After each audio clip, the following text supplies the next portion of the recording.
Bienvenue. Vous allez écouter une conversation avec M. Dugukolo Alpha-Oumar Ba-Konaré, psychologue clinicien et analyste géopolitique. Dans cet échange, nous parlons de relations internationales, de mémoire, de trauma, mais aussi du lien entre psychologie et religion. Dugukolo nous partage son approche interdisciplinaire de la psychologie, nourrie par l'histoire et l'anthropologie entre autres. La discussion s'ouvre également sur des questions plus larges telles que la psychologie des dirigeants, les crises politiques ou encore le poids des récits historiques dans nos sociétés. Pour rappel, nous ne sommes ni experts, ni militants, ni journalistes, ni partisans, mais des passionnés curieux. Notre objectif est d'offrir un espace où toutes les voix du continent africain, de toutes disciplines et origines confondues, puissent s'exprimer librement et en profondeur. Ne prenez jamais nos propos ou ceux de nos invités pour argent comptant. Vérifiez, questionnez. À notre échelle, nous souhaitons encourager la formation d'esprits critiques, libres et curieux à travers l'Afrique.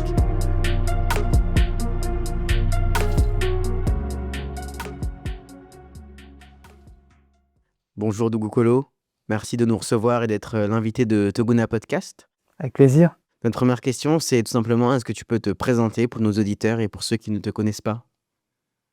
Donc, je suis Dugukolo Alpha-Oumar Ba-Konaré et je suis psychologue clinicien, docteur en psychologie. J'ai également des diplômes en politique publique internationale et en stratégie et défense. Donc, j'ai un peu évolué dans le secteur des relations internationales et des droits humains. Donc, c'est un peu un profil composite. Je passe de l'un à l'autre et j'essaie de trouver en ce moment des moyens de mixer les deux. C'est pas si évident que ça, mais en tout cas, j'ai ma pratique de psychologue, d'une part, et d'autre part, je fais des conférences, des rapports, des choses comme ça, pour les relations internationales. Et généralement, comment on peut mixer les deux et l'expérience que tu as pu avoir par rapport à ça? D'une part, moi, je trouve que quand même, lorsque je suis dans des situations de relations internationales, dans les questions de pourparlers, dans des questions aussi où j'ai affaire à des personnalités, ma formation de psychologue et le fait que moi-même, je suis une thérapie, ce qui est quelque chose que beaucoup de psychologues sont invités à faire, m'aide énormément, vraiment.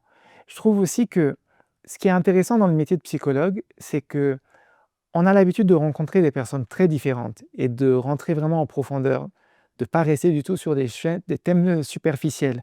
Je repense à des conversations que j'ai eues très récemment sur les questions de mémoire, les questions de trauma.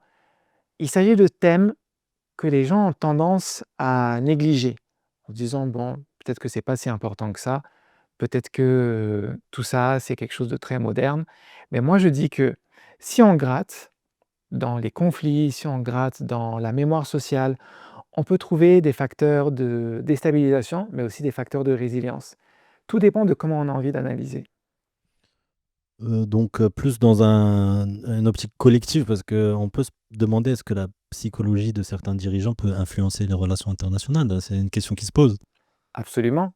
Mais aussi la question qu'il faut se poser derrière, c'est comment est-ce qu'on analyse la psychologie de ces personnes? On n'a pas de test, on n'a pas de moyen d'aller tout près d'eux et de leur poser toutes les questions qu'on a envie de leur poser. Ce sont aussi des personnes qui sont souvent très habiles dans la communication publique. Donc, comment est-ce qu'on fait pour en savoir plus sur eux, leur personnalité et comment les cibler davantage? Il y a des personnalités quand même à propos desquelles on sait qu'il y a des éléments assez récurrents qui peuvent faire penser qu'ils ont un certain type de personnalité. Je pense par exemple à Donald Trump, Ah, qui a tu m'as été, enlevé le mot de la bouche, vraiment. oui, Donald Trump, je pense que c'est pas un secret. Énormément de psychologues ont dit qu'il avait des troubles, un trouble de la personnalité narcissique, par exemple.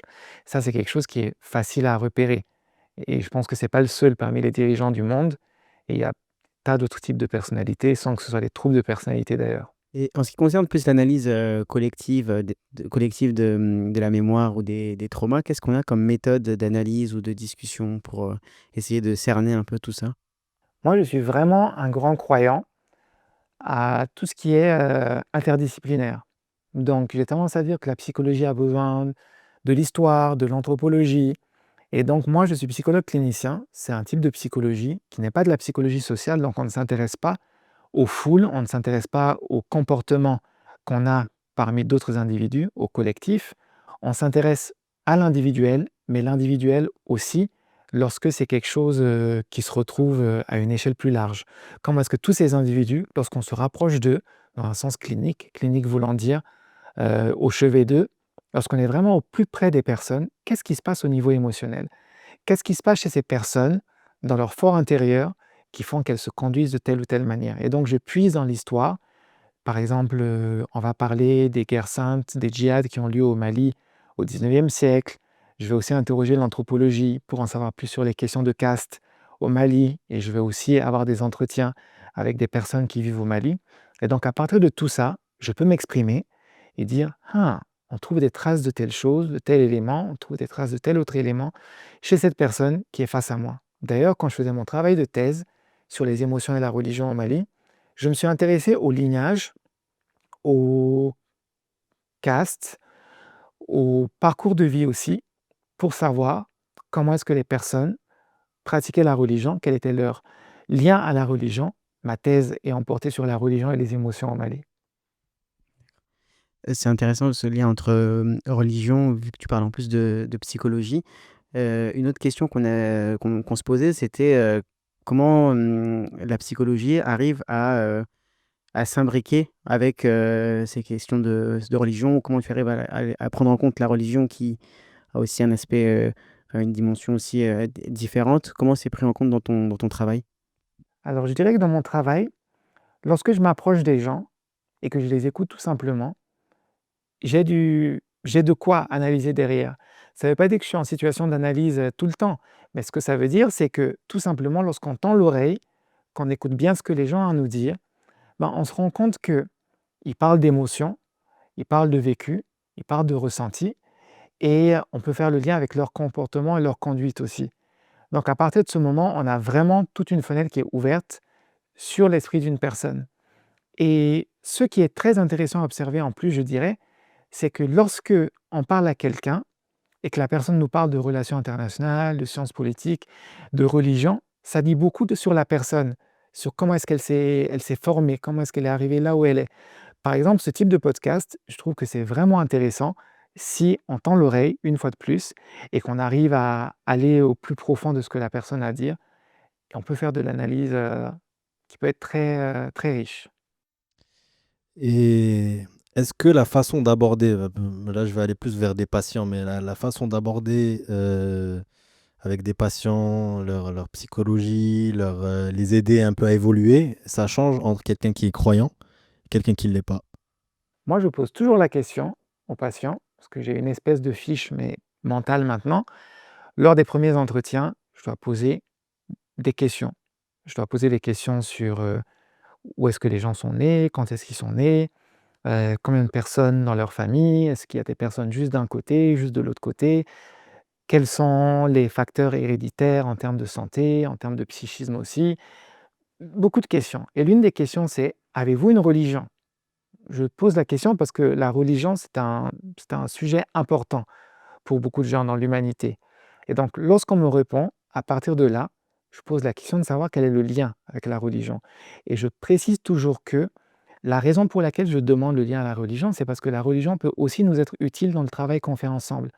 Pour savoir comment est-ce que la personne appréhende l'image de Dieu, le- la relation que la personne peut avoir avec Dieu, comment est-ce que la personne emploie la religion pour se sentir mieux, dans quelles instances est-ce que la personne évoque ou invoque la religion pour se faire entendre, pour se protéger. Donc toutes ces instances, toutes ces fois où la religion peut être mobilisée, c'est ce qui m'intéresse en réalité. Il y a des personnes qui ne sont pas croyantes, mais ça ne veut pas dire qu'elles n'ont pas pour autant reçu d'éducation religieuse ou alors qu'elles n'ont pas dans leur inconscient des images religieuses.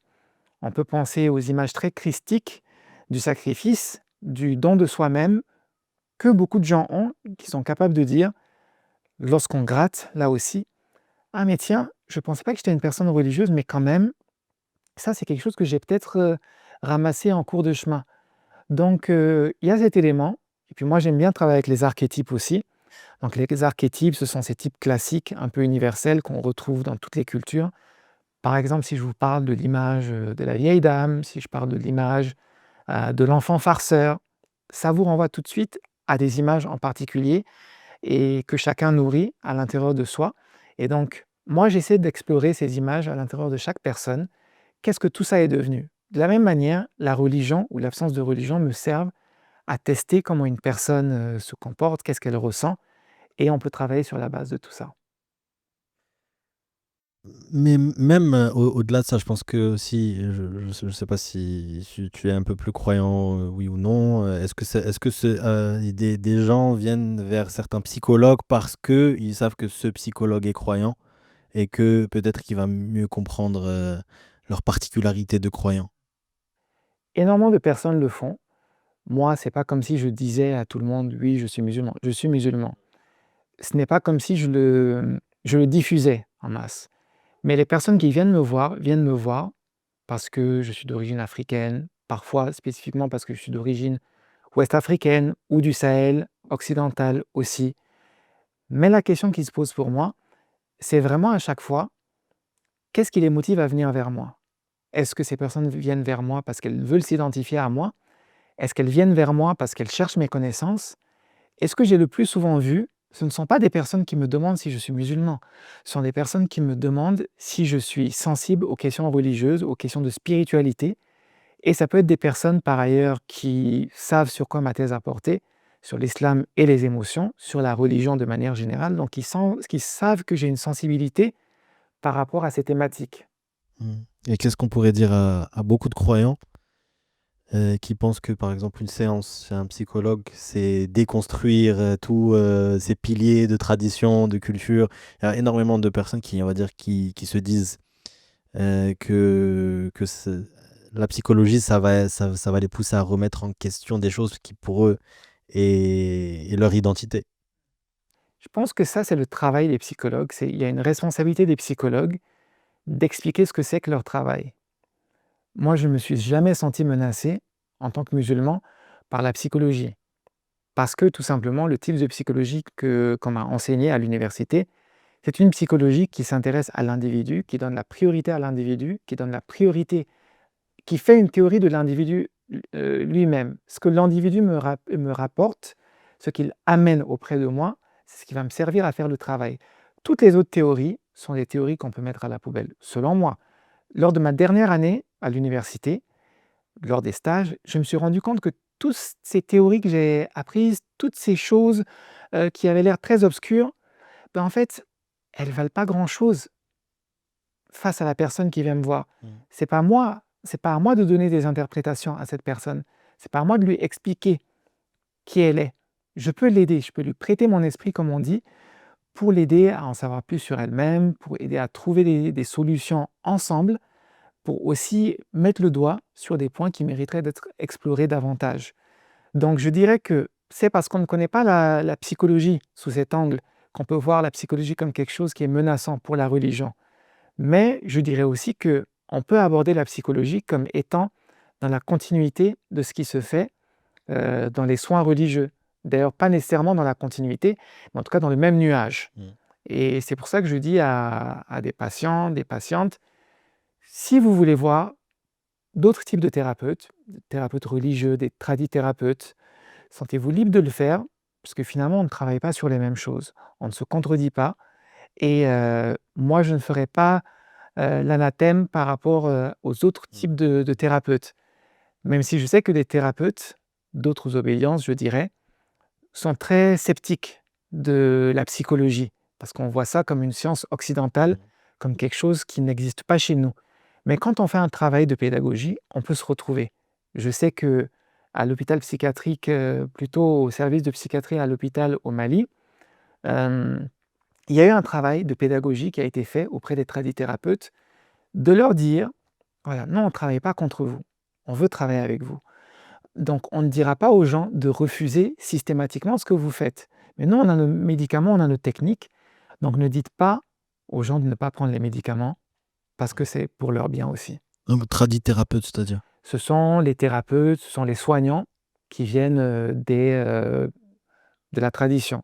Donc, ça peut être les personnes qui utilisent les feuilles, les plantes, ça peut être les personnes qui font des rites de possession, ça peut être des personnes, même les soins religieux, on pourrait dire que ça fait partie de la tradithérapie, comme les roquia par exemple, Mm. qui sont des exorcismes islamiques. Mhm.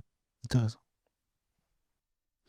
Et on parle de religion, mais d'un point de vue culturel aussi, ou de l'origine, est-ce que des gens aussi viennent vous voir et vous parlent plutôt de leurs problèmes, de leurs problématiques plutôt de ségrégation, de discrimination ou de choses de ce genre? Tout à fait. Et c'est l'une des raisons pour lesquelles beaucoup de personnes viennent. D'ailleurs, pas que des personnes non blanches ou des personnes non occidentales, et pas que des personnes afrodescendantes. Ces personnes viennent en se disant que j'ai l'esprit plus ouvert, que j'ai un parcours en psychologie interculturelle. Par mes origines, je suis plus sensible à certaines choses. Ça ne veut pas dire que on fait de la ghettoisation de nos pratiques et que je dis que ma pratique, c'est uniquement pour les personnes afrodescendantes ou les personnes non blanches et que ça ne peut pas toucher les autres. On vient me voir en se disant que j'ai cette sensibilité et cette ouverture d'esprit par rapport aux questions de discrimination, de racisme, mais aussi tout simplement par rapport à des codes culturels, se disant: «Ah mais lui, il vient d'Afrique de l'Ouest, donc il peut comprendre ce qu'on veut dire lorsqu'on parle, d'une culture de la honte», par exemple, d'une culture de la pudeur. Ça ne veut pas dire qu'il n'y a pas de honte ou de pudeur chez les autres, mais l'expression et l'emploi de la chose, c'est ce qui peut être différent. Et puis, c'est vrai que j'ai évoqué les questions de racisme. Ce sont des questions aujourd'hui qui touchent énormément de monde.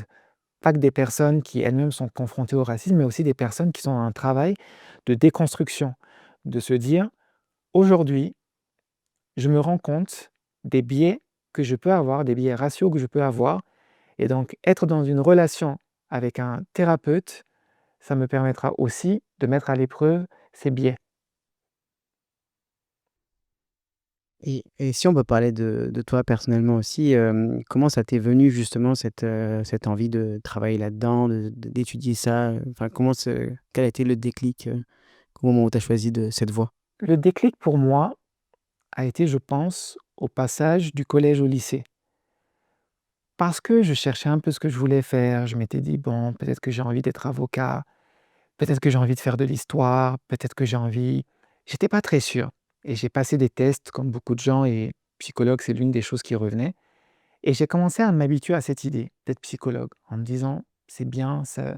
Et je pense que j'étais un peu ambivalent au début et j'essayais de me convaincre que la raison pour laquelle la psychologie m'intéressait avant tout, au-delà du soin pour les personnes, c'était aussi une volonté de comprendre l'être humain pour écrire, par exemple. Parce que j'ai toujours eu envie d'écrire en me disant: «En connaissant la psychologie de l'être humain, ça me permettra de mieux saisir les personnages que je vais créer, de mieux pouvoir en parler, de raconter des histoires qui peuvent saisir les autres en retour». Et donc, petit à petit, je me suis dit: «Je vais être psychologue» et quand j'ai commencé la psychologie, j'étais découragé à un moment parce que je ne me retrouvais pas dans les cours qu'on enseignait.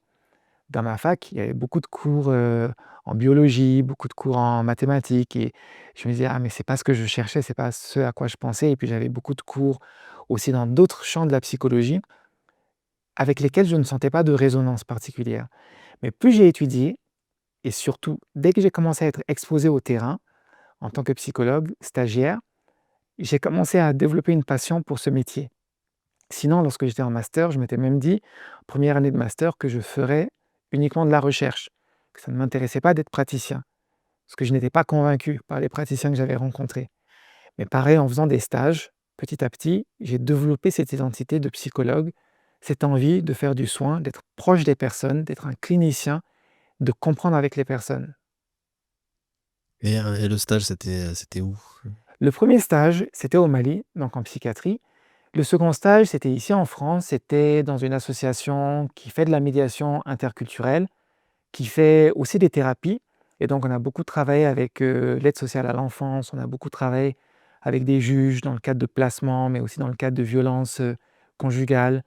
On a travaillé avec des personnes isolées, des migrants isolés également. Donc, c'était vraiment un travail euh, où on sentait qu'il fallait donner de soi-même émotionnellement, il fallait donner de soi-même, même socialement aussi. Il y a des codes qu'il fallait savoir, qu'il fallait comprendre. Et donc petit à petit, dans cet environnement, je me suis vraiment remis en question. J'ai remis en question le fait que je m'étais même dit que, bon, peut-être que la patientèle que j'aurai, c'est une patientèle qui sera avant tout malienne et peut-être une patientèle européenne blanche. Mais là, j'ai vu une patientèle très diverse. Des personnes qui viennent d'Asie du Sud, des Caraïbes, des personnes qui viennent d'Asie de l'Est aussi. Donc il y avait vraiment des profils très différents. Donc j'ai Mmh. été exposé à ça. Et ensuite, j'ai fait un autre stage en hôpital et dans une maison des adolescents où j'ai été confronté à une population très diverse aussi et dans des thématiques diverses sur les questions adolescentes, sur les questions de troubles des comportements alimentaires, sur les questions aussi de prévention du suicide. J'ai vraiment eu cette chance d'avoir été exposé à des maîtres de stage très stimulants Mmh. et aussi à des patients, des patientes qui ont éveillé davantage ma curiosité et qui m'ont fait me sentir utile aussi. Est-ce que parfois les stéréotypes peuvent se retrouver dans une analyse psychologique? Est-ce que, par exemple, le fait d'être d'une certaine, culture, par exemple, moi je suis algérien, on dit que les Algériens sont un peu plus, nerveux, par exemple. Est-ce que le fait simplement d'avoir cette caricature en tête, on l'internalise et on en fait une partie de son identité? Il y a ce qu'on appelle la promesse du stéréotype et la menace du stéréotype. Donc lorsqu'on connaît les stéréotypes sur soi, lorsqu'on est dans une situation où ces stéréotypes sont réactivés, et que ce sont des stéréotypes négatifs, il peut y avoir un sentiment de stress, de l'anxiété de performance aussi, un sentiment qu'on est scruté, donc on va moins bien faire certaines choses. Par exemple, les noirs, il y a des stéréotypes qui disent que les noirs sont moins intelligents que les autres, donc forcément ça crée une menace qui fait qu'on performe de manière différente. Il y a aussi des stéréotypes positifs qui, lorsqu'on sait qu'ils existent sur nous, peuvent nous pousser à une certaine performance. Il y a eu beaucoup d'études à ce sujet, aux États-Unis notamment, mais aussi en France. Des études qui sont plus ou moins poussées selon le terrain. Moi, ce que je dirais, c'est que on retrouve les stéréotypes, mais ce n'est pas quelque chose sur lequel on doit appuyer davantage. C'est vrai qu'on pourrait se dire, mais s'il y a des stéréotypes qui sont positifs, peut-être qu'on peut essayer de travailler avec ces stéréotypes. Chaque patient vient avec la propre théorie de lui-même. Et donc, moi, je l'accompagne autour de sa théorie de lui-même ou d'elle-même. Et aussi, c'est vrai que la culture peut conditionner à certaines choses. Et lorsque la culture nous conditionne, et la culture nous conditionne d'ailleurs pas d'une manière négative, la culture dont on est originaire soi-même ne nous conditionnera pas de manière négative. Donc on peut être dans une culture qui est confrontée à d'autres cultures sur le même territoire, et la tension de ça, ça peut créer des sentiments négatifs. Comme je peux être d'une culture malienne, mais vivre aussi dans une société française et avoir cette culture qui peut venir dans cette tension, parfois du fait de l'héritage colonial, du fait des stéréotypes qui ont été véhiculés à cause de ça, de l'histoire commune, finalement remettre en question les choses positives que j'ai développées à propos de moi-même. Mais je dirais aussi que lorsqu'on rencontre des stéréotypes, lorsqu'on rencontre des types de personnalités qui ont l'air de correspondre à un ensemble, à l'idée qu'on pourrait se faire de cet ensemble, il faut toujours se poser la question de jusqu'à quel point cette personne répond à ces idées reçues et à ces stéréotypes. Et les points sur lesquels la personne ne répond pas aux stéréotypes, c'est vraiment intéressant pour moi en tant que psychologue, ou les paradoxes qui surgissent. Parce que je peux me dire, cette personne a quelque chose de particulier qui fait que elle a une histoire de vie qui n'est pas comme celle des autres, et ça va m'aider à creuser davantage. Comprendre qu'est-ce qui se passe chez elle et qui peut me permettre de l'aider, qui sort vraiment des sentiers battus, qui est hors du commun et qui fait que cette personne est venue me voir spécialement. Il y a beaucoup de personnes comme cette personne. Qu'est-ce qui fait qu'elle est venue me voir particulièrement? Qu'est-ce qui l'a poussée? Qu'est-ce qui l'a motivée? Et qu'est-ce qui fait qu'elle est différente des autres? Et je me souviendrai toujours de ce qu'un maître de stage m'a dit, et que je répète très souvent. Il m'a dit, mais à propos des migrants, et ceux qui ne sont pas venus alors, ceux qui sont restés au pays, ils ont bien survécu pour beaucoup d'entre eux. Donc cette personne qui est venue, qui n'est pas comme les autres, il faut que je m'intéresse à son récit. Qu'est-ce qui, dans son enfance, dans sa construction de lui-même, dans sa personnalité, fait que cette personne n'est pas comme les autres, et comment est-ce qu'on peut aller sur ce terrain pour l'aider et sortir justement de ces stéréotypes? Je reviens juste sur l'histoire des stéréotypes, positifs. Je voulais savoir, est-ce que parfois les stéréotypes dits positifs sur des personnes peuvent, créer ou susciter une pression, de ne pas répondre à ces attentes, et comment on gère ça? Tout à fait, également. Parce que, on va dire par exemple un stéréotype, on a vu beaucoup de cas sur ça. Moi, je le vois dans ma patientèle aussi.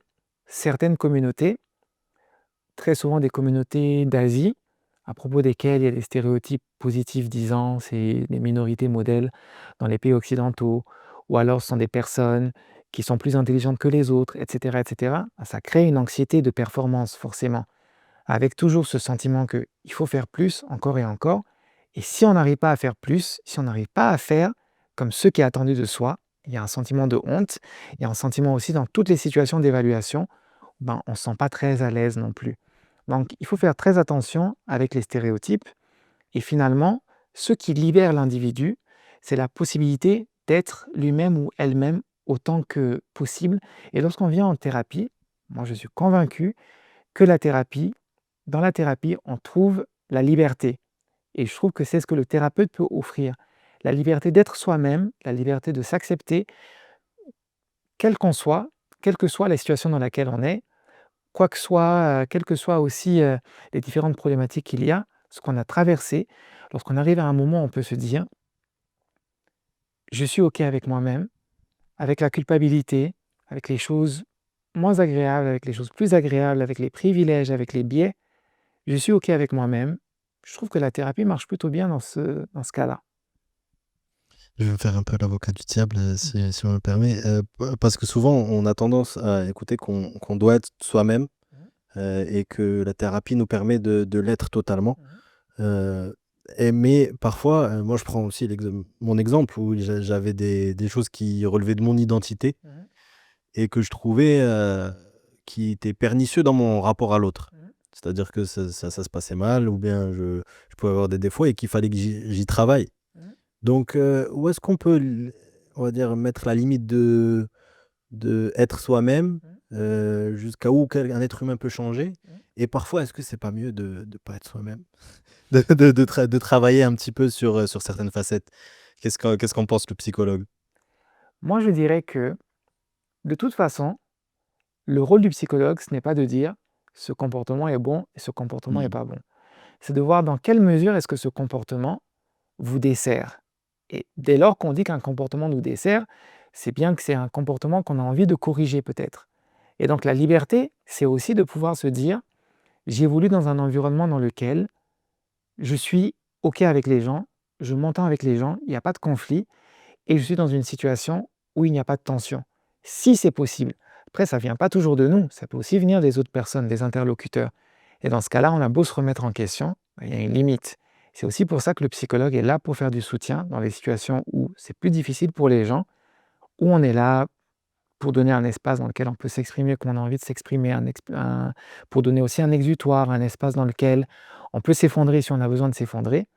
Après, il y a d'autres types de métiers aussi qui nous aident pour le quotidien. On peut voir des coachs, par exemple, qui vont nous aider, des coachs sur le travail, des coachs sur le leadership, des personnes qui vont nous aider pour des contextes particuliers.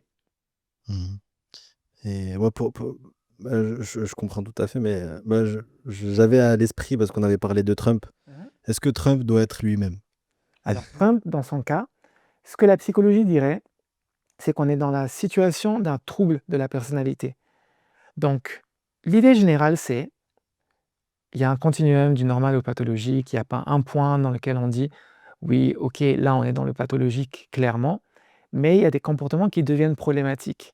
Et donc, ces comportements problématiques, ils nuisent à soi-même et ils nuisent à autrui. Lorsqu'on prend le cas d'une personnalité, d'un trouble de la personnalité narcissique, ce sont des personnes qui très souvent ne vont pas consulter chez les psychologues, de toute façon. Sauf s'il y a un effondrement narcissique. Donc, ou alors les personnes avec un trouble de la personnalité paranoïde aussi. Donc, paranoïaque. Donc, ce sont des cas de figure aussi où la personne ne viendra pas consulter d'elle-même, sauf s'il y a un problème avec la justice ou des problématiques qui font que la personne n'a pas le choix, elle vient consulter. Donc là, on est dans quelque chose qui n'est plus normal du tout, dans quelque chose qui nuit aux autres, qui nuit à la société aussi. Et donc, est-ce que dans ces situations, on peut vraiment se dire que la personne peut être totalement libre, donc elle peut être elle-même? C'est intéressant parce qu'elle peut être elle-même. Bon, Est-ce que c'est quelque chose qui la rend réellement heureuse? Après, on a la situation des personnes qui ont des troubles de la personnalité antisociale.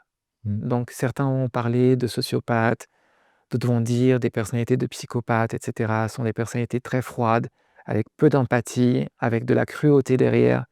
Donc, ces personnes aussi, Ce sont des personnes qui peut-être n'expriment pas leurs émotions de la même manière. Ce sont des personnes qui ne viendront pas voir un thérapeute de toute façon. Et si elles viennent voir un thérapeute, par exemple parce qu'elles sont forcées par la loi, par la justice, à venir voir un thérapeute, ce sont des personnes qui vont se mettre dans un rapport très pervers avec le thérapeute. Et on se pose encore la question, est-ce que c'est nécessaire pour le thérapeute d'entrer dans ce type de relation? Qu'est-ce qu'on peut faire de ces personnes réellement? Moi, en tant que thérapeute, je n'ai pas la formation, je n'ai pas les compétences pour ce type de personnalité, par exemple. Mais on peut très bien relationner en tant que thérapeute avec d'autres types de personnalités et puis aussi les appuyer dans leur cheminement personnel jusqu'au point où c'est quelque chose qui n'est plus tenable pour la personne et ce n'est plus tenable. Et de toute façon, dans ce cas-là, c'est la société avec ses règles qui viendra ramener le cadre et qui viendra ramener aussi les limites de ce que la thérapie peut faire. Mmh. Juste, est-ce que, il y a certains métiers qui impliquent d'avoir une certaine type de personnalité? Parce que là, on parlait des dirigeants. Heu, je sais pas où j'avais pu lire ça, c'est pas sûr, mais il disait que pour avoir un poste, à responsabilité comme président de la République ou dictateur ou des choses comme ça, il faut absolument, avoir cet ego. Et pour accepter ce niveau de responsabilité. Est-ce que finalement certains défauts ne sont pas obligés, pour avoir certains niveaux de responsabilité? Je pense que d'une part, quand on parle des extrêmes, donc des personnes, des 0,0001% de personnes qui sont présidents ou dictateurs ou autres, on n'a pas de données. Donc c'est difficile de parler de ça. Mais je sais que par rapport aux sociétés, on en a parlé pour certains managers ou alors pour certains types de sociétés, de compagnies en particulier.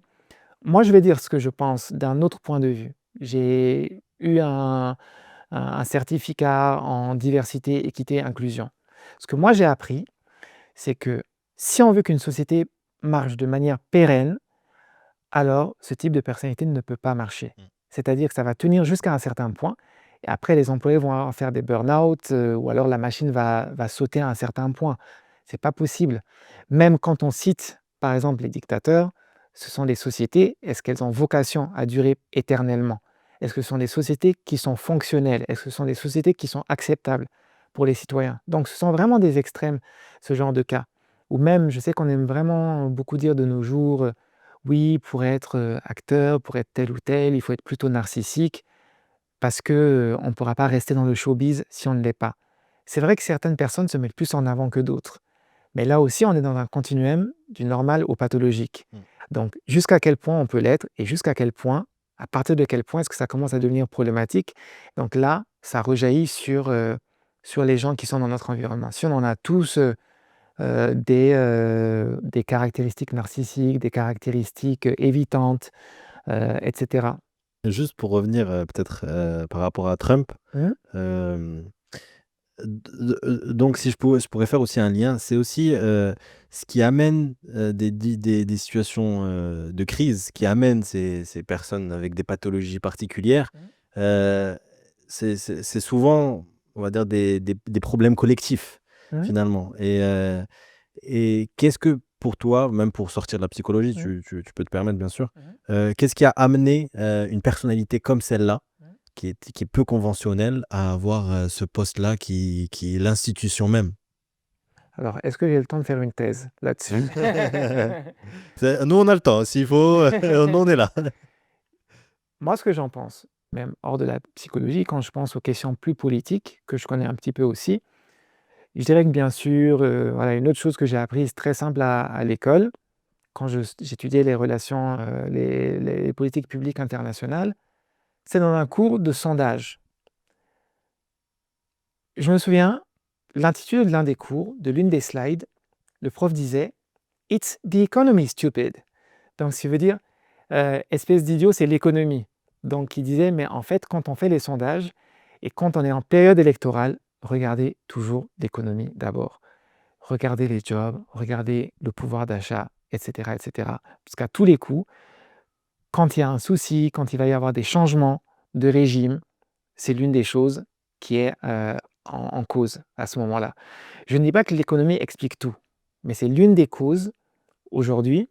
Et lorsqu'on regarde des personnalités comme Trump, ce sont des gens qui puisent sur ça, sur l'économie, mais aussi sur des crises profondes. Et c'est là qu'il faut regarder le collectif. Qu'est-ce qui se passe au niveau d'un pays? Aux États-Unis, on est dans une période aujourd'hui où on est en train de se tourner vers vraiment ce que moi je pense être les racines profondes de l'Amérique. C'est-à-dire l'Amérique, qu'est-ce que c'est? On a tendance à parler de ce pays en disant c'est le pays de la liberté, c'est le pays où on va à la dernière frontière, et le rêve américain. C'est ça la personnification de l'Américain. C'est celui qui va tout au bout, quitte à s'en prendre à autrui d'ailleurs. Je citerai une autrice qui s'appelle Margaret Atwood. C'est elle qui a écrit The Handmaid's Tale, La Servante écarlate. Et selon elle, ce n'est pas ça qui fait l'essence des États-Unis. Ce qui fait l'essence des États-Unis, c'est cet esprit puritain qui existe depuis 4 siècles, des personnes qui sont venues pour conquérir un nouvel endroit, une nouvelle terre, parce qu'elles ont été chassées, elles se sont senties menacées là où elles étaient. Donc elles sont arrivées, elles se sont retrouvées dans une société qui était fermée, où il y avait la menace des Français, la menace des natifs aussi dans cet endroit. Et donc elles étaient obligées de vivre dans un système de paranoïa, où on a toujours peur de l'étranger. Dans un système aussi, il faut toujours prouver qu'on est la personne la plus pure, qu'on est la personne qui est capable de tenir socialement aussi, qui est capable de prouver qui elle est. Mais aussi avec cette idée que il faut qu'on se répande, il faut qu'on cherche de nouveaux territoires. Et comme on le dit aussi, il faut être la cité sur la colline, qui va illuminer le monde, qui va inspirer les autres.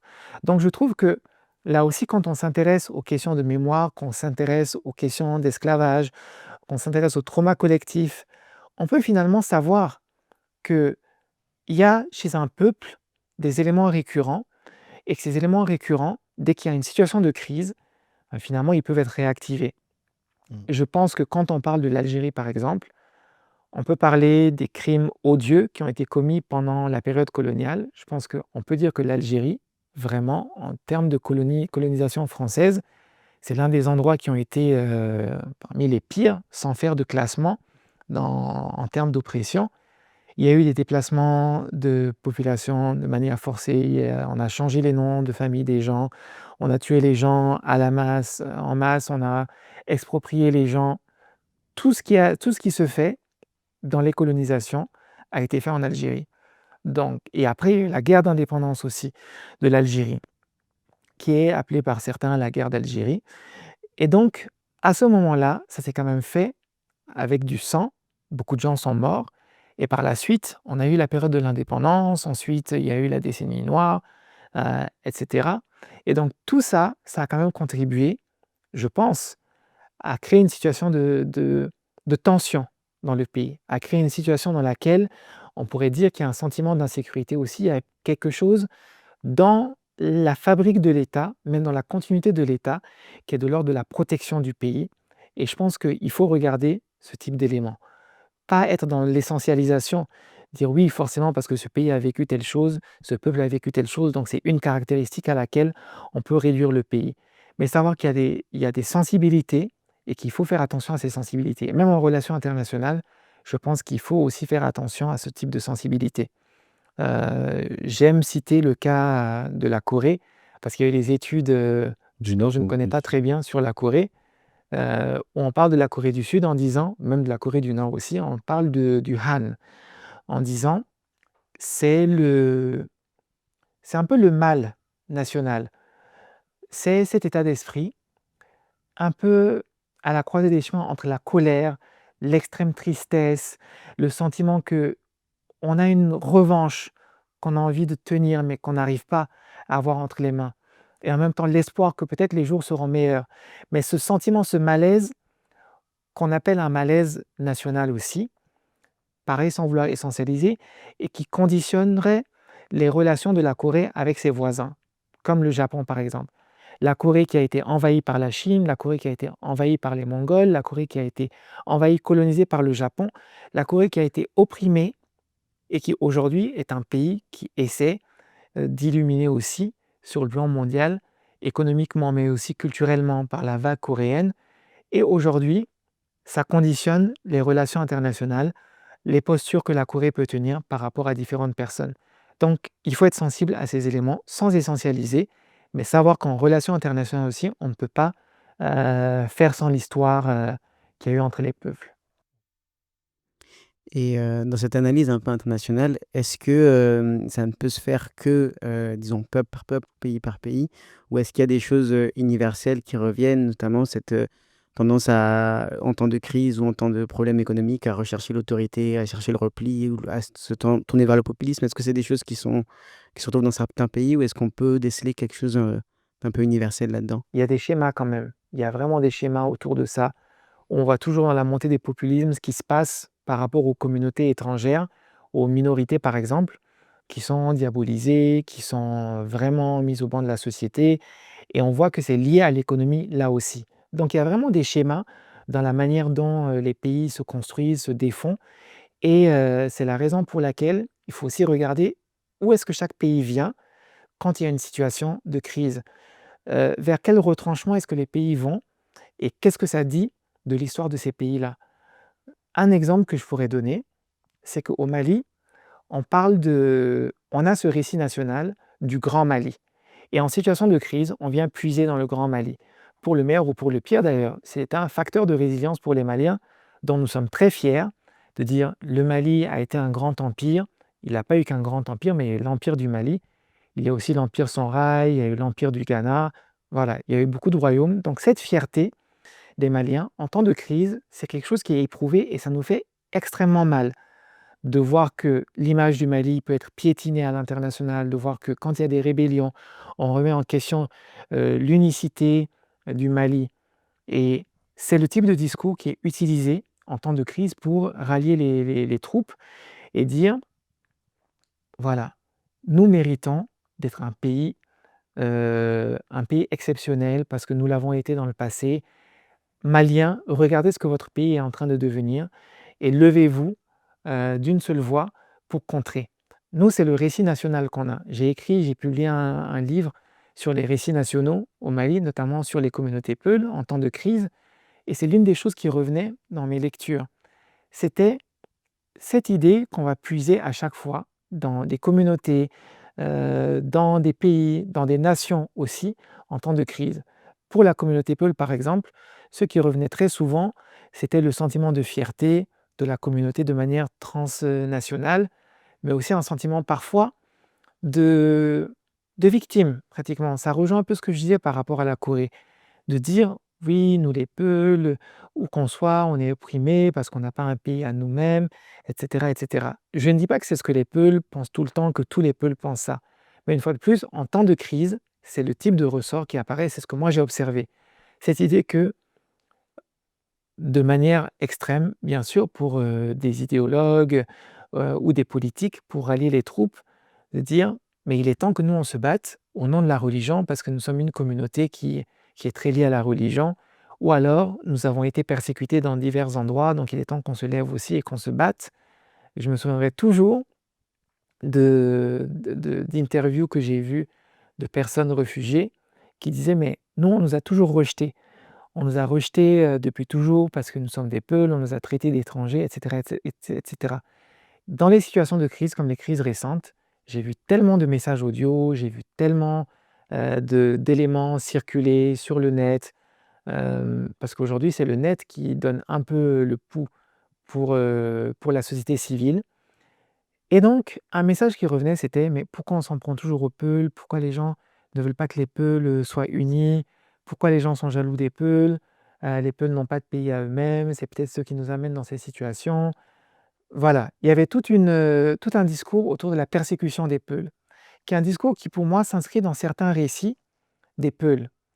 Et je me souviens de cette interview d'une jeune femme dans la vingtaine qui disait, mais les gens s'en prennent toujours à nous depuis que les Peuls ont existé.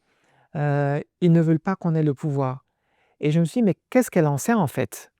Parce qu'elle a moins de 30 ans, sa connaissance de l'histoire est limitée à cette période, mais elle parle de tout ça comme si le temps était télescopé. Mmh. Et finalement, c'est que ça rejoint un peu ce que j'étais en train de dire. On se souvient qu'autrefois, voici ce qui s'est passé. Au temps de nos ancêtres, voici ce qui s'est passé, encore et encore.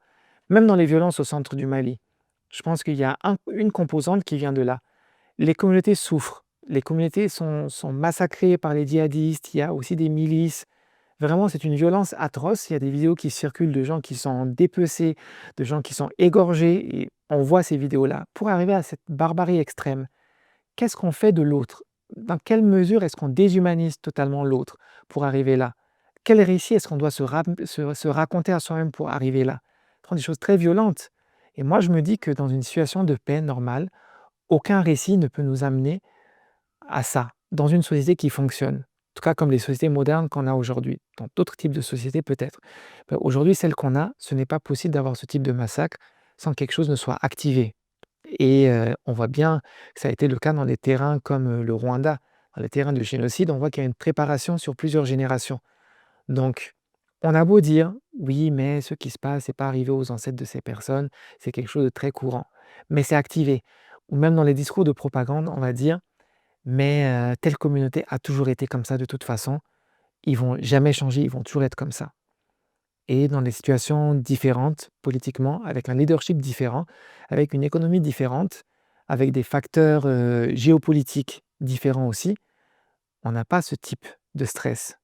Le Rwanda aujourd'hui peut être critiqué par énormément de gens, mais en tout cas, la politique du Rwanda, telle qu'elle a l'air de fonctionner aujourd'hui, c'est une politique qui ne met pas l'accent sur la division des communautés. Après, il faut voir ce que ça va donner sur le long terme. Il faut absolument voir ça s'il y a un changement de régime, ce que ça va donner. Mais en tout cas, tant qu'il y a une certaine prospérité, quelle que soit la manière dont ça se fait, sur le plan géopolitique, on peut dire que certains récits sont mis à l'écart pour le moment. C'est peut-être ce qui fait peur aussi à certains analystes de dire oui, mais en temps de crise, s'il se passe quelque chose, est-ce que ces récits ne peuvent pas être mobilisés de nouveau? Est-ce que ça a totalement disparu? Sur ce plan-là, justement, est-ce que l'histoire joue vraiment, enfin l'histoire, on veut dire l'enseignement de l'histoire joue vraiment un rôle ou pas?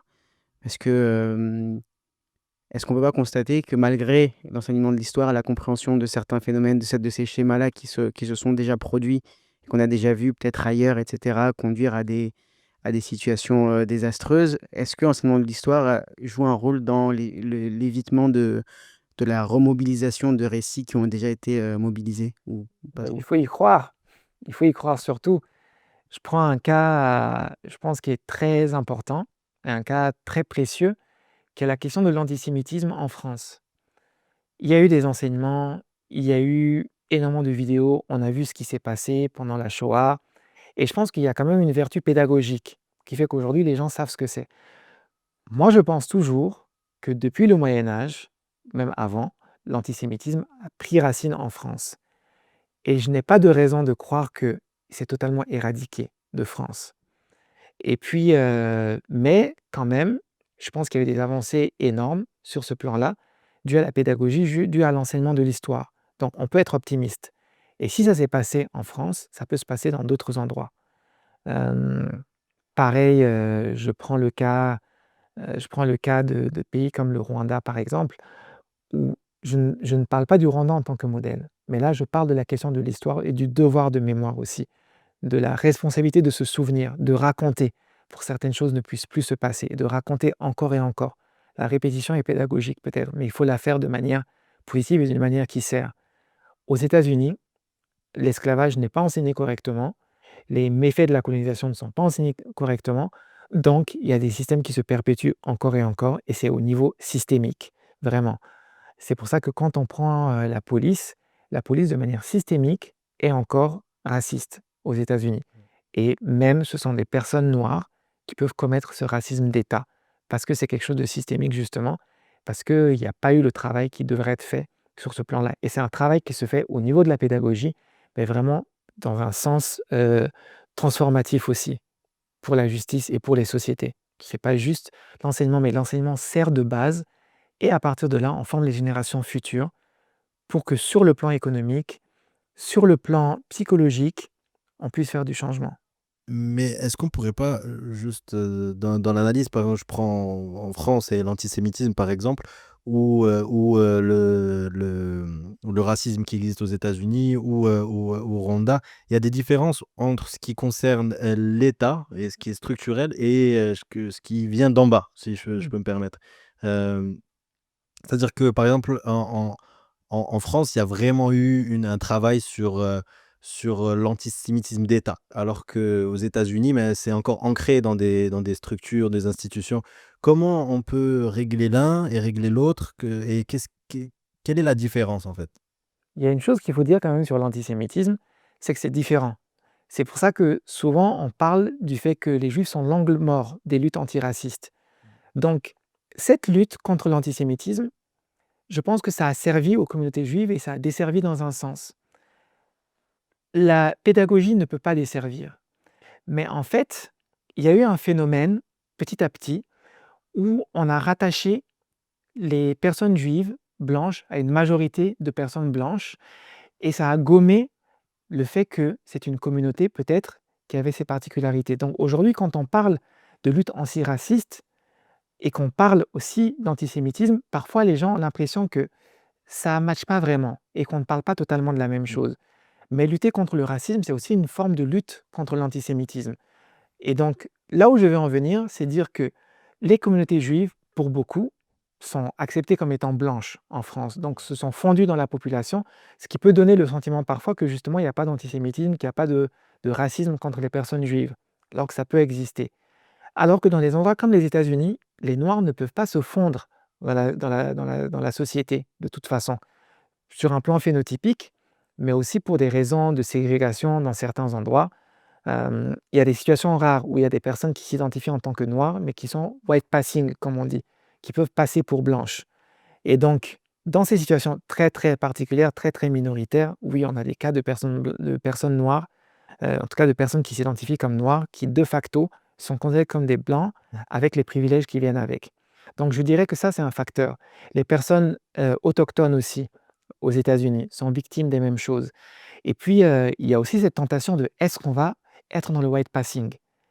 Est-ce qu'on va est-ce qu'on va accepter de se fondre dans cette masse? Et qu'est-ce que ça représente pour nous? Et puis, on fait aussi la différence beaucoup entre le white passing et le white presenting. Donc, white presenting, c'est j'ai l'air d'être une personne blanche. Et white passing, c'est j'ai l'air d'être une personne blanche et je profite de cette chose pour me fondre dans la masse des personnes blanches. Donc, j'ai conscience de ça et je fais un effort pour profiter du fait de présenter en tant que personne blanche. Donc, je dirais que ça, c'est une différence fondamentale qui fait qu'on aura beau raconter, on aura beau faire certains effets de pédagogie, tant que ça ne sera pas plus profond que ça, et tant qu'on ne remettra pas en question l'idée même de race, qu'on ne déconstruira pas ça totalement, je pense qu'il y a encore du chemin à se faire.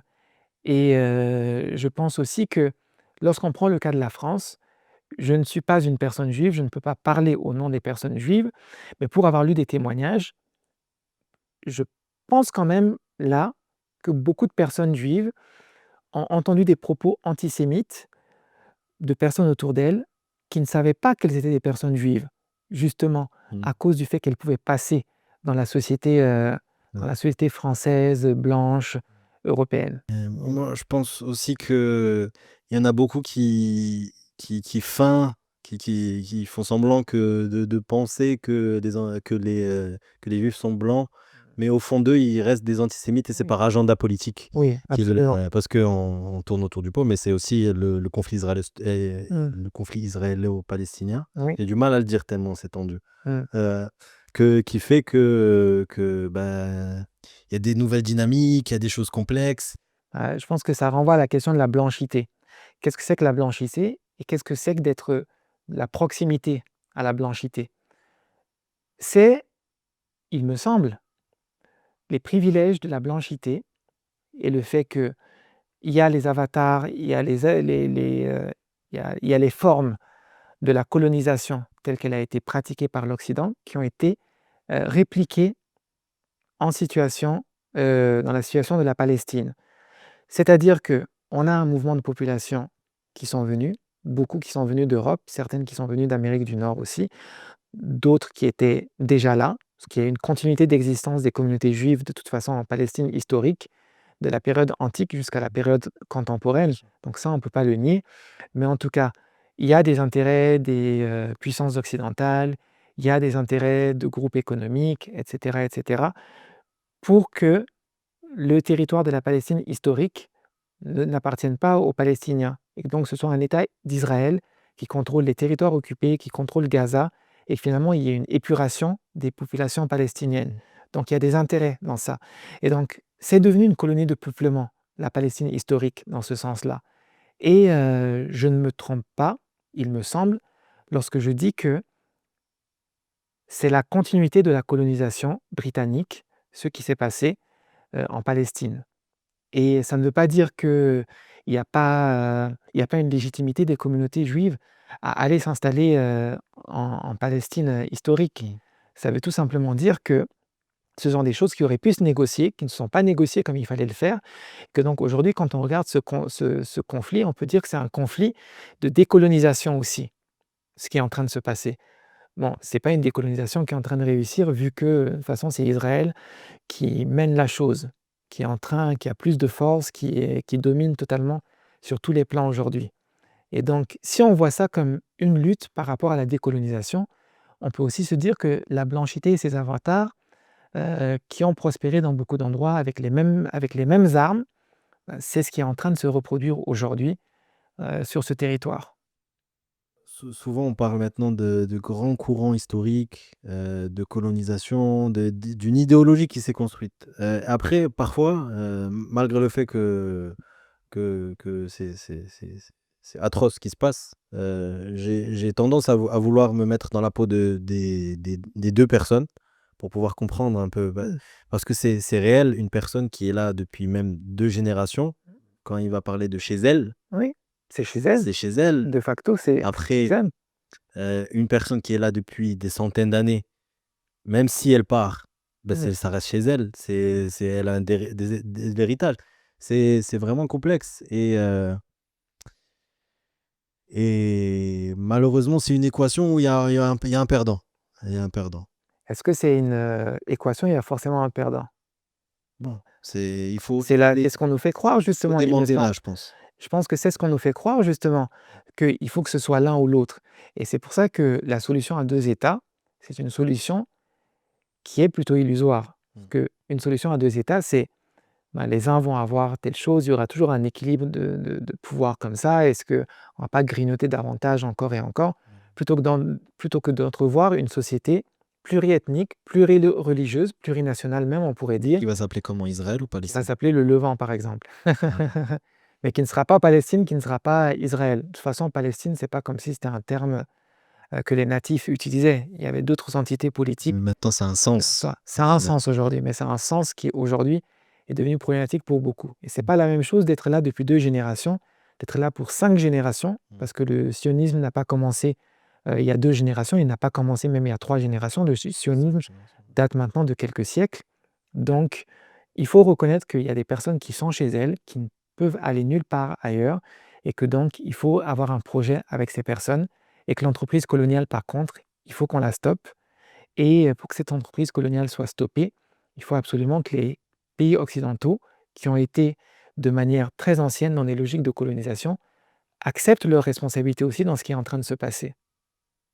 Moi, j'ai l'impression, je sais pas, de très loin que que l'opposition aujourd'hui, elle est si forte, la fracture est si forte et les postures aussi sont si éloignées que cette idée-là est difficile. Comment on fait pour justement changer de cap et changer de discours pour passer de ce discours d'opposition à un discours de bon, on va essayer de construire ensemble à ce stade? Le pluralisme religieux, c'est quelque chose auquel il faut croire, et le pluralisme religieux a été tenté dans d'autres endroits. Je ne pense pas que ce qui se passe aujourd'hui va durer éternellement.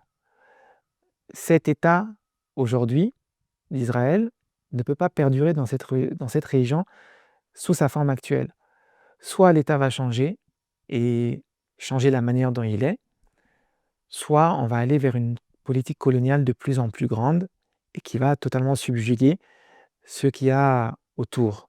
Donc on est vraiment dans une logique où c'est un jeu d'équilibriste, mais qui n'a pas vocation à continuer, dans la manière dont je le vois. Mais je me souviens là d'une chose qui m'a été dite par un Israélien, par un juif israélien, qui me disait: mais il faut se mettre à la place de ces personnes.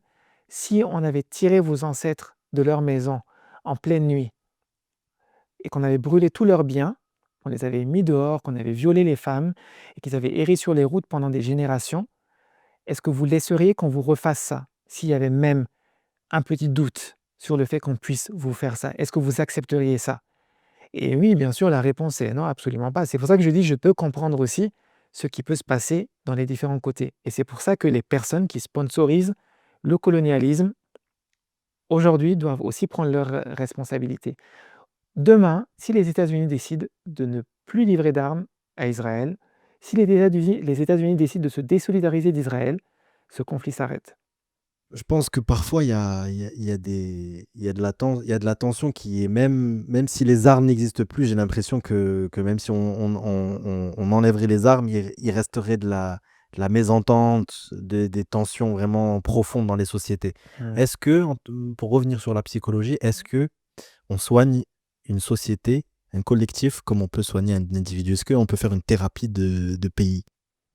On peut faire une thérapie de pays, il me semble, et c'est ce qui s'appelle, enfin, c'est ce qui se fait à travers la justice transitionnelle. La justice transitionnelle, elle est faite pour reconstruire les États. On essaie de l'appliquer, il n'y a pas de modèle parfait, bien sûr. Il y a eu plusieurs tentatives dans beaucoup de sociétés traumatisées. Il y a des expérimentations en cours. On verra par exemple le cas de la Colombie, ce que ça va donner. Il y a le cas du Rwanda qu'on regarde. Pourquoi on ne regarde pas vers ces pays dits du Sud global, qui eux sont en train de faire des expérimentations? Même en termes de justice transitionnelle, je ne sais pas dans quelle mesure on peut dire que les choses fonctionnent dans des pays comme les États-Unis. Parce que l'un des aspects aussi, c'est la justice restaurative. C'est-à-dire, au lieu d'être dans la rétribution, au lieu d'être dans la punition, comprendre qu'est-ce qui s'est passé, comment est-ce que ces personnes qui ont commis, on va les réinsérer dans les sociétés, comment est-ce qu'on doit vivre avec ces personnes demain. Et si l'État d'Israël n'existe plus demain, la question va se poser. Ces personnes qui ont commis des crimes atroces, des crimes de guerre, des crimes de nettoyage ethnique, des crimes de génocide, il est dit par certaines personnes, comment est-ce qu'on va faire pour vivre avec ces personnes demain? En sachant que vous regardez les sondages, la popularité pas de Netanyahou, mais de la guerre contre les Palestiniens, une grande part de la société israélienne aujourd'hui est d'accord avec ce qui est en train de se passer. Demain, on fait un pays tous ensemble, qu'est-ce qu'on fait de toutes ces personnes? Qu'est-ce qu'on a fait des Allemands au lendemain de la Seconde Guerre mondiale?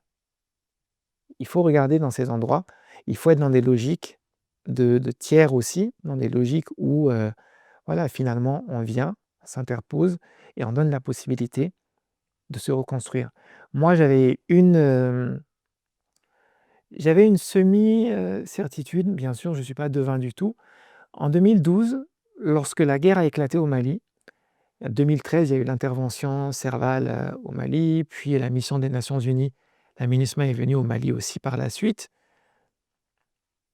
Il me semble que il aurait été une bonne idée, à ce moment, de vraiment prendre le temps pour faire une vraie justice transitionnelle au Mali. Mais la rébellion était encore en cours. On a eu une CVJR au Mali, une commission Vérité, Justice et Réconciliation. Mais c'est le seul cas d'une vraie grande CVJR dans un pays, tandis qu'un conflit continuait. Dans les autres cas, généralement, c'est après les conflits qu'on fait les CVJR. Rwanda, Afrique du Sud, et j'en passe. C'est après les situations de conflit. Mais au Mali, on était encore en plein conflit quand on essayait de le faire. C'est une expérimentation qui a échoué. Il me semble que si on donne vraiment le temps aux sociétés de guérir, qu'on se donne les moyens pour le faire, et qu'on s'interpose pleinement, on peut arriver à des solutions.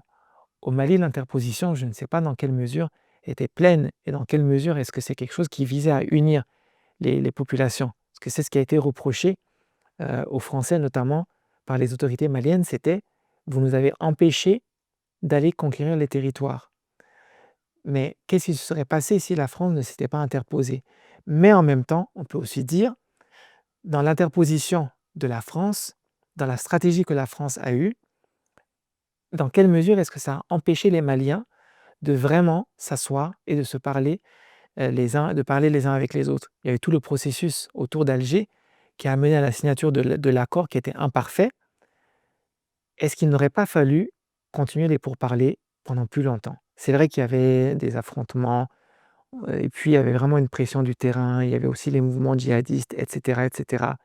Mais n'aurait-il pas fallu prendre plus de temps à ce moment-là pour réellement discuter des termes de ce qu'on voulait? Il me semble que ça, c'est quelque chose à vraiment considérer. Est-ce que tu as une personnalité africaine, un Africain à suivre, et que ça soit sur les réseaux ou quelqu'un que tu penses, éclora dans très peu de temps ou fera de grandes choses dans les années et les décennies à suivre? Et j'ai du mal à voir une personne qui incarne. Peut-être c'est une exigence de pureté militante, hem, qui vient pour moi. Mais moi, je dirais qu'une personne que j'aime beaucoup, qui en l'occurrence est une amie à moi, que j'aimerais citer, je ne sais pas si, elle a vocation à être présidente ou je ne sais quoi, mais en tout cas, je pense que c'est une personne qui fait beaucoup de choses bien et c'est une personne que je trouve éthique. Elle s'appelle Hindou Oumarou Ibrahim. C'est une activiste pour les droits des communautés autochtones. Elle le fait au niveau du Tchad, au sein d'une association qui s'appelle l'AFPAT, Association des femmes peules autochtones du Tchad, et que je pense a changé de nom récemment pour s'ouvrir encore un peu davantage. Et oui, elle fait du bon boulot et je trouve qu'elle est cohérente dans ce qu'elle fait. Elle-même, elle est originaire de ces communautés, elle connaît très bien le terrain et je pense que c'est des personnes comme ça qui s'intéressent au savoir autochtone justement qu'il faut approcher. Elle travaille avec les Nations unies, elle travaille avec des fondations, elle travaille avec des associations aussi pour employer le savoir traditionnel autochtone, le valoriser au niveau professionnel, au niveau économique, au niveau scientifique aussi. Conseil pour la jeunesse africaine: instruisez-vous, cherchez le savoir partout où vous pouvez le trouver. Cherchez-le auprès de vos aînés, auprès de vos ancêtres, cherchez-le à l'école, mais ne pensez pas que parce que vous ne l'avez pas à l'école, vous ne pouvez pas le trouver ailleurs. Ne dévalorisez pas le savoir que vous pouvez trouver dans d'autres endroits. Confrontez les informations, instruisez-vous encore et encore et encore, de toutes les manières, par toutes les manières dont vous pouvez le faire. Merci beaucoup. Merci Dougou Kolo. Merci à vous.